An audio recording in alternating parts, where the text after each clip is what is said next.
నమస్కారం. ఈరోజు మనం హ్మ్, అందరికీ తెలిసిన చాలా శక్తివంతమైన ఒక మంత్రం గురించి మాట్లాడుకుందాం. గాయత్రి మంత్రం. అవును. గాయత్రీ మంత్రం గురించి మనకు చాలా సమాచారముంది.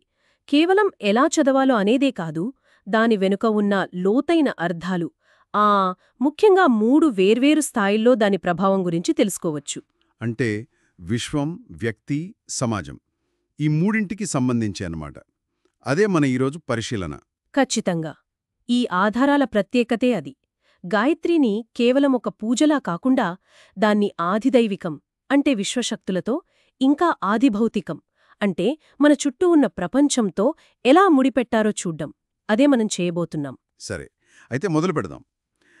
మొదటి కోణం ఆదిదైవికం అంటున్నారు కదా. కొన్నిసార్లు ఆధ్యాత్మిక అర్థమే ముఖ్యమంటారు. కానీ ఇక్కడ ఈ ఆదిదైవిక అర్థం తప్పనిసరి అంటున్నారు. ఎందుకంటారు? మంచి ప్రశ్న. ఎందుకంటే ఈ ఆధారాల ప్రకారం మంత్రాలు మనం సృష్టించినవి కాదట. అవి సృష్టికి ముందే, అంటే ఒక సూక్ష్మ కంపనాల రూపంలో ఉన్నాయట. ఓ, అంటే అవి విశ్వంతో పాటే పుట్టాయన్నమాట. అవును, దాదాపు అలాగే. విశ్వం యొక్క మూల నిర్మాణంలో భాగంలాంటివి. అందుకే వాటికి భౌతిక ప్రపంచాన్ని, దైవిక శక్తుల్ని కూడా ప్రభావితం చేసే శక్తి ముందని గట్టిగా నమ్ముతారు. ఇదొక రకంగా విశ్వకంపనాల శాస్త్రం అనుకోవచ్చు. భలే ఉంది, విశ్వకంపనాల శాస్త్రం. మరి గాయత్రీ మంత్రంలో దేవత సవిత గదా.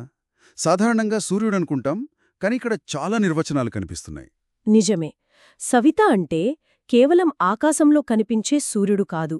చూడండి, నిరుక్తం ప్రకారం సవిత అంటే అందరినీ ప్రేరేపించేవాడు, పుట్టించేవాడు. ప్రేరేపించేవాడు. సరే. ఇంకా శతపథ బ్రాహ్మణం లాంటి గ్రంథాల్లో దేవతలను ప్రేరేపించేవాడు అని, ఇంకోచోట ఏకంగా మనస్సు అని కూడా ఉంది.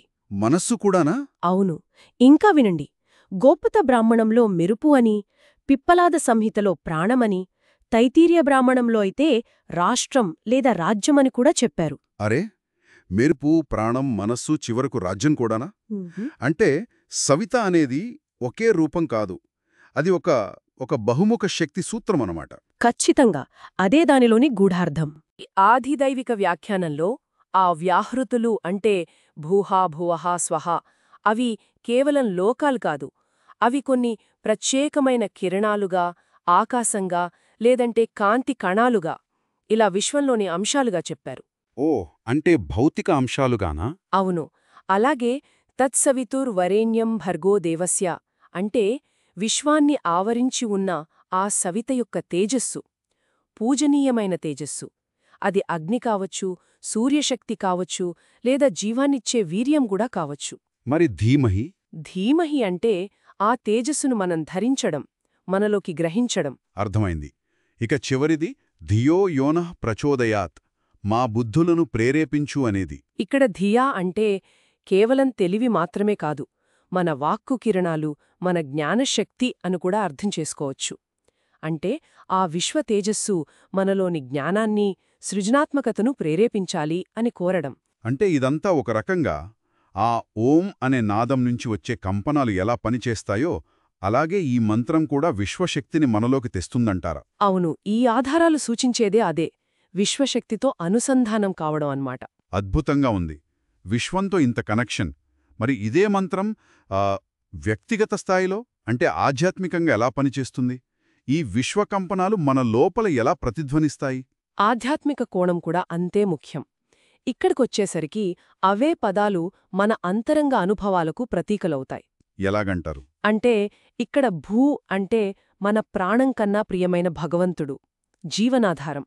భువః అంటే మన దుఃఖాలన్నింటినీ పోగొట్టేవాడు. స్వహ అంటే ఆనందస్వరూపుడు. మరిక్కడ సవిత ఎవరు? పరమాత్మ? అవును. ఈ విశ్వాన్ని నడిపేవాడు, మనల్ని మంచి పనుల వైపు ప్రేరేపించేవాడు, అన్నీ తెలిసినవాడు అయిన పరమాత్మ. వరేణ్యం భర్గో దేవస్య ధీమహి అంటే ఆ పూజించదగిన, పాపాల్ని పోగొట్టే, తేజస్సు నిండిన పరమాత్మ రూపాన్ని మనస్సులో, మన హృదయంలో ధ్యానించడం. అంటే ఇది బయట కాదు, మన లోపల జరిగే ప్రక్రియ అన్నమాట.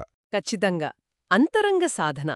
అందుకే ధియో యోనః ప్రచోదయాత్ అనేది మన బుద్ధిని, మన పనులను ఎప్పుడూ మంచి మార్గంలో, ధర్మ మార్గంలో నడిపించమని ఆ పరమాత్మను అడగడం. ఈ ధ్యానం ఈ ప్రార్థన వల్ల ఏం జరుగుతుందంటారు? దీనివల్ల సాధకుడిలో నేను, నాది అనే అహంకారం నెమ్మదిగా తగ్గిపోతుంది. ఆ స్థానంలో పరమాత్మ పట్ల పూర్తి భక్తి, శరణాగతి పెరుగుతాయి. ఇదొక స్వీయ పరివర్తనకు మార్గం అని ఈ ఆధారాలు చెబుతున్నాయి. బాగుంది. విశ్వం నుంచి వ్యక్తి అంతరంగానికి. మరి మూడుదుంది కదా, ఆదిభౌతిక. అంటే మన భౌతిక ప్రపంచం, సమాజం గురించి. ఇదే మంత్రం సమాజానికి ఎలా ఉపయోగపడుతుంది? ఇది కొంచెం వింతగా అనిపిస్తోంది. వింతేం కాదు. చూడండి, ఇది కూడా చాలా ముఖ్యమైన కోణం. ఇక్కడ మంత్రం కేవలం వ్యక్తి గురించే కాదు, మొత్తం సమాజం బాగు గురించి కూడా మాట్లాడుతుంది. అదెలా? ఇక్కడ భూహ, భువః, స్వహాలను వరుసగా కర్మవిద్య, ఉపాసన విద్య, జ్ఞాన విద్య అన్నారు. అంటే సమాజానికి అవసరమైన పనులు, నైతిక విలువలు, నిజమైన జ్ఞానం అన్నమాట. ఓ, అంటే సామాజిక పురోగతికి అవసరమైనవిగా చూస్తున్నారన్నమాట. మరిక్కడ సవిత, దేవస్య అంటే? ఇక్కడ సవిత అంటే జాతిని, ప్రజలను మంచి దారిలో నడిపించే శక్తి. దేవస్య అంటే దైవీ గుణాలున్న మార్గదర్శకులు. తండ్రి కావచ్చు, గురువు కావచ్చు, ఒక మంచి యోగి లేదా ధర్మాన్ని పాటించే రాజు. మరి వరేణ్యం, భర్గః?